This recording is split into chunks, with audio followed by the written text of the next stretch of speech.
నమస్కారం. ఇది సంగతికి స్వాగతం. కాలం మారుతున్నప్పటికీ చిన్న పరిశ్రమల తలరాత మాత్రం మారడం లేదు. అనుకూల వాతావరణంలోనూ ఎదిగేందుకు స్వయంగా అవకాశాలు మెరుగుపరుచుకుంటున్నప్పటికీ పెట్టుబడి రాయితీపై కేంద్రం విధించిన నిబంధనలు గుదిబండగా మారినాయి. 1.5 కోటి టర్నోవర్కే మినహాయింపులు ఇచ్చిన కేంద్రం ఆ మొత్తం దాటితే మాత్రం 12% పైగా పన్ను కట్టాలని 4 ఏళ్ల క్రితం స్పష్టం చేసింది. మరి 4 ఏళ్ల క్రితం మాదిరిగానే పరిస్థితులు లేవు. ముడి సరుకుల ధరలు రెండింతలయ్యాయి. కరెంటు రుసుము భారమైంది. ఇతర ఖర్చులు భారీగానే పెరిగాయి. వీటన్నింటినీ తట్టుకుని లాభాలు పొందాలన్నా, మరింత ఎదగాలన్నా పెట్టుబడి రాయితీకి కేంద్రం ఇస్తున్న మినహాయింపును 1.5 కోటి కంటే పెంచాల్సిందే. కానీ ఈ దిశగా నిర్ణయం రాలేదు. దీంతో ఉత్పత్తిని తగ్గించుకుంటున్న చిన్న పరిశ్రమలు మరింత చిన్నవైపోతున్నాయి. ఇక కరెంటు కోతలతో రాష్ట్రం తీవ్ర ఇబ్బందులకు గురిచేస్తోంది. ఈ కష్టాలు తీరేదెన్నడు, చిన్న పరిశ్రమలు ఎదిగేదెన్నడు?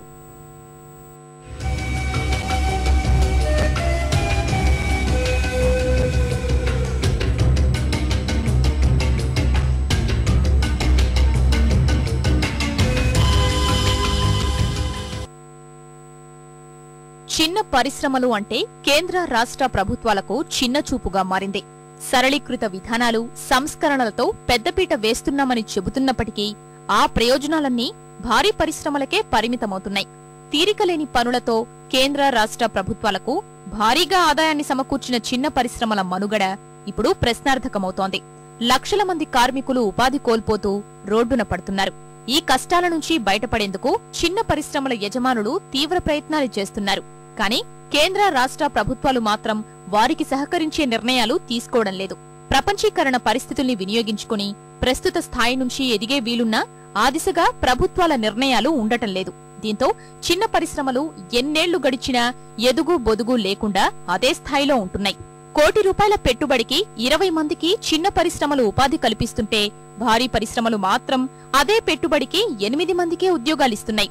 అత్యధిక మందికి ఉపాధి ఇస్తున్న చిన్న మధ్య తరహా పరిశ్రమలు రాష్ట్రంలో 7 లక్షలున్నాయి. ₹1.5 కోటి టర్నోవర్ దాటి సెంట్రల్ ఎక్సైజ్ రుసుము పరిధిలోకి సుమారుగా 1,10,000 పరిశ్రమలొస్తున్నాయి. ఇందులో హైదరాబాద్, రంగారెడ్డి పారిశ్రామిక వాడల్లోనే 10,000కు పైగా యూనిట్లున్నాయి. ఇప్పటికే చిన్న పరిశ్రమలు సేవా పన్ను రూపంలో 12% స్థాయిని అనుసరించి 5 నుంచి 14.5% అమ్మకపు పన్ను, 2% వృత్తి పన్ను కడుతున్నాయి. ₹1.5 కోటి దాటితే పెట్టుబడి రాయితీ తొలగి 12.36% పన్ను కట్టాలనే నిబంధన వల్ల మొత్తం ఉత్పత్తిలో 40% పన్నులుగా చెల్లించాల్సొస్తోంది.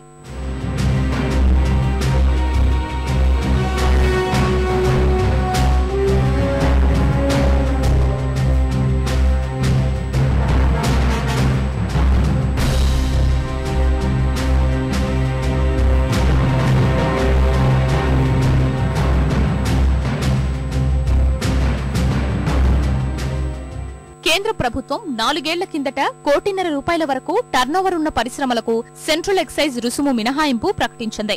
ఈ టర్నోవర్ దాటితే 12.36% పన్ను వసూలు చేయాలని నిర్ణయించింది.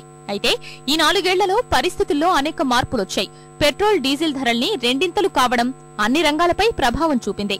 ముడి సరుకుల ధరలు 100 నుంచి 200% పెరిగితే యూనిట్ కరెంట్ ఏకంగా ₹10కు చేరింది. సూక్ష్మ పరిశ్రమల్ని మినహాయిస్తే చిన్న మధ్య తరహా పరిశ్రమల టర్నోవర్ ఏటేటా పెరుగుతోంది. పెట్టుబడిని రాబట్టుకునేందుకు ఉత్పత్తి పెంచాలనే భావనతో పారిశ్రామికవేత్తలున్నారు. అయితే అలా ఉత్పత్తి పెంచి తద్వారా అమ్మకాలు పెరిగితే టర్నోవర్లో వృద్ధి కనిపిస్తుంది. మినహాయింపుల పరిమితి ప్రకారం సెంట్రల్ ఎక్సైజ్ రుసుము చెల్లింపు అనివార్యంగా మారుతోంది. దీంతో పరిశ్రమలు ఉత్పత్తి ప్రణాళికలు కుదించుకోక తప్పడం లేదు. కేంద్ర ప్రభుత్వం దీనికంటే లిబరలైజేషన్ కొంచెం 7 కోట్ల నుంచి 9 కోట్ల వరకు ఎగ్జంప్షన్ ఇవ్వగలిగితే మోర్ పర్ఫార్మెన్స్ ఎంఎస్ఎంఈ సెక్టర్ కి ఇచ్చే అవకాశం ఉంది. సో దీనివల్ల ఏమవుతుందంటే we are restricting our everybody restricting up to 1.5 crores. Production ఎప్పుడైతే ఒక 200 టన్నులు అవ్వాల్సి ఉన్నదో అది మీకు 50కి టర్న్ అయినప్పుడు ₹1.5 కోటి టర్నోవర్ దాటిన పరిశ్రమలకు పన్ను మినహాయింపిచ్చి 4 ఏళ్లు గడుస్తున్నప్పటికీ కేంద్రం మాత్రం ఇందులో మార్పులు చేయడం లేదు. దీంతో ఉత్పత్తిని కుదించుకుంటున్న చిన్న పరిశ్రమలు వృద్ధి చెందడం లేదు. కొంతమంది పారిశ్రామికవేత్తలు ఉత్పత్తిని పెంచినా వాటిని నమోదు చేయడం లేదు. చిన్న మధ్య తరహా పరిశ్రమలు ముడి సరుకుల కొనుగోళ్లపై ఇప్పటికే 5% పన్నులు చెల్లిస్తున్నాయి.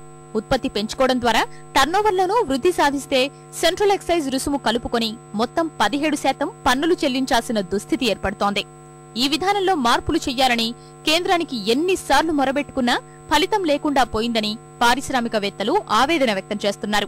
చిన్న పరిశ్రమలకు 2 కోట్ల వరకు, మధ్య తరహా పరిశ్రమలకు 5 కోట్ల వరకు పెట్టుబడికి రాష్ట్ర ప్రభుత్వం అనుమతిస్తోంది.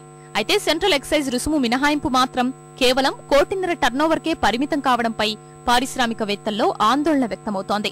4 ఏళ్ల కిందట 200 టన్నుల ముడిసరుకుతో చేసిన ఉత్పత్తికి టర్నోవర్ 1.5 కోటి రాగా, విద్యుత్ ఛార్జీల పెరుగుదలతో 100 టన్నుల ఉత్పత్తికే 1.5 కోటి టర్నోవర్ దాటుతోంది. ఈ పరిస్థితుల్లో టర్నోవర్ లక్ష్యాన్ని 1.5 కోటి నుంచి పెంచాలని చిన్న, మధ్య తరహా పారిశ్రామికవేత్తలు ప్రభుత్వాన్ని కోరుతున్నారు. అసలు స్మాల్ స్కేల్ ఇండస్ట్రీస్ ఎట్లా రన్ అవుతున్నాయి, వాళ్ళ తాలూకా సాధక బాధకాలు ఏంటి అన్నది స్టేట్ గవర్నమెంట్ లో ఇండస్ట్రియల్ డిపార్ట్మెంట్ కూడా ఇప్పుడు పట్టించుకోలేదండి. ఓకే, ఏదో ఒక పాలసీ పెట్టాము, ఇండస్ట్రియల్ పాలసీ, దీనివల్ల మీకు పావలా వడ్డీ లేకపోతే మీకు క్యాష్ సబ్సిడీ ఇచ్చేస్తున్నారండి.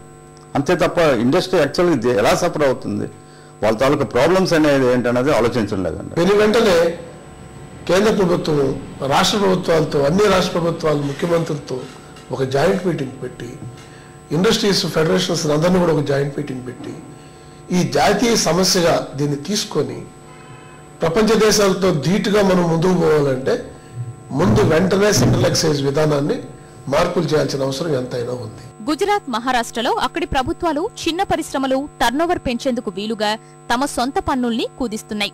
రాష్ట్రంలో ప్రభుత్వం నుంచి ఎలాంటి ప్రోత్సాహం లేదని పారిశ్రామికవేత్తలు వాపోతున్నారు. మినహాయింపుల్ని పెంచితే ఉత్పత్తి పెరగడం సహా మరిన్ని ఎగుమతులకు అవకాశం ఉంటుంది. తద్వారా విదేశీ మారక ద్రవ్యం లభించే వీలుంటుంది. కేంద్ర, రాష్ట్ర ప్రభుత్వాలు మాత్రం పన్నుల వసూళ్లలోనూ చిన్న పరిశ్రమలపై వివక్ష చూపిస్తున్నాయి. టోటల్ గా కూడా మేజర్ ఇండస్ట్రీస్ కి ఏమో మోడిరేట్, నాన్ మోడిరేట్ అని ఉంది. అంటే వ్యాట్ సిస్టమ్ లాగా, అంటే ఇంకొక దగ్గర తీసుకున్నప్పుడు ఆటోమేటిక్ గా వాళ్ళు రీఎంబర్స్ చేసుకునే అవకాశం ఉంది. ఎస్ఎంఈ సెక్టార్కి అది లేదు. అంటే ఒక లిమిటెడ్ టర్న్ ఓవర్కి 6% కేటాయించారు, తర్వాత 9.2 కేటాయించారు, తర్వాత 12.2 కేటాయించారు. దీంట్లో కూడా అంటే 60 లక్షల టర్న్ ఓవర్కి ఒక రేటు, అట్లాగే 1 crore ఒక రేటు, 1 crore నుంచి 1 crore 50 lakhs ఒక రేటు, ఇట్లా పెట్టారు. సరళీకృత ఆర్థిక విధానాల్ని అవలంబిస్తున్నామని మన్మోహన్ సర్కార్ చెబుతున్నప్పటికీ వాటి ఫలితాలు మాత్రం చిన్న పరిశ్రమలకు చేరడం లేదు. చిన్న పరిశ్రమలకు 18 ప్రభుత్వ విభాగాలతో నిత్యం పని ఉంటోంది. దీంతో వివిధ అనుమతుల కోసం పడిగాపులు కాయాల్సిన పరిస్థితి నెలకొన్నది. ఇక రాష్ట్ర ప్రభుత్వం పరిశ్రమల ఏర్పాటుకు మాత్రం చిన్న, మధ్య తరహా పారిశ్రామికుల్ని బాగానే ప్రోత్సహిస్తోంది. ఇందుకు అవసరమైన రాయితీలు కల్పిస్తోంది. అయితే కోట్ల రూపాయల పెట్టుబడితో పరిశ్రమల్ని స్థాపించిన తరువాత ఉత్పత్తిపై పన్నుల మోత మోగిస్తున్న వైనం ఔత్సాహిక పారిశ్రామిక వర్గాలకు మింగుడు పడటం లేదు. కరెంటు కోత సమస్యలు గతంలో ఎన్నడూ లేని స్థాయికి చేరాయి. దేశవ్యాప్తంగా విద్యుత్ ఇబ్బందులు ఉన్నప్పటికీ పొరుగు రాష్ట్రాల్లో నెలకు 22 రోజులు కరెంటిస్తున్నారు. రాష్ట్రంలో మాత్రం నెలకు 12 రోజులే కరెంట్ ఇవ్వడంతో పలు పరిశ్రమల్లో ఉత్పత్తి 50% పైగా పడిపోయింది. కరెంటు కోతలతో మరికొందరు పారిశ్రామికవేత్తలు ఆర్డర్లను తగ్గించుకుంటున్నారు. రాష్ట్రంలో చిన్న పరిశ్రమల్లో 17 లక్షల మంది కార్మికులు ఉపాధి పొందేవారు. కరెంటు దెబ్బకు నిర్వహణ అధికం కావడంతో వేలాది పరిశ్రమలు మూతపడ్డాయి. దీంతో లక్షలాది కార్మికులు రోడ్డున పడ్డారు. అరకొరగా పనిచేస్తున్న పరిశ్రమలు కార్మికుల జీతభత్యాలు చెల్లించలేని స్థితికి చేరుకున్నాయి. ఈ కష్టనష్టాల నుంచి బయటపడేందుకు యాజమాన్యాలు ప్రత్యామ్నాయ మార్గాల వైపు మళ్లుతున్నాయి. స్మాల్ స్కేల్ ఎందుకు ఈ రోజు వరకు బతికున్నది అనుకుంటానండి, because of the value, land value పెరిగి రియల్ ఎస్టేట్ పెరగడం వలన ప్రతి ఇండస్ట్రియల్ వారికి ఉన్న ఏదో 1000 స్క్వేర్ యార్డ్స్, 500 స్క్వేర్ యార్డ్స్, 2000 గజాల్లో అది పెరగడం వలన అది సగం అమ్మేసి అప్పులు తీర్చుకొని మిగిలిన దాన్ని వాళ్ళు రిటైర్మెంట్ బెనిఫిట్ కింద ఉండి they are closing down. And just because of this multinational companies they are requiring now lot of godowns. Small scale sector they are feeling this is a safety, at least let us have అని చెప్పి they are giving that godowns కూడా మా convert అయిపోతున్నాయండి. చిన్న పరిశ్రమలపై కేంద్ర, రాష్ట్ర ప్రభుత్వాలకు ఈ వివక్ష ఎందుకు అర్థం కావడం లేదు. భారీ పరిశ్రమల కంటే వీటి వల్లే ఆదాయం ఎక్కువగా వస్తున్నప్పటికీ రాయితీల విషయంలో అగ్రతాంబూలం దక్కడం లేదు. చిన్న పరిశ్రమలు మూతపడితే ప్రత్యక్షంగా ప్రభుత్వాలకు తీవ్ర నష్టమే ఉంటుంది. ఆదాయ పన్ను, అమ్మకపు పన్ను, సేవా పన్ను, విలువ ఆధారిత పన్నులన్నీ భారీగా నిలిచిపోతాయి. ఈ ప్రభావం ఇప్పటికే కనిపిస్తోంది.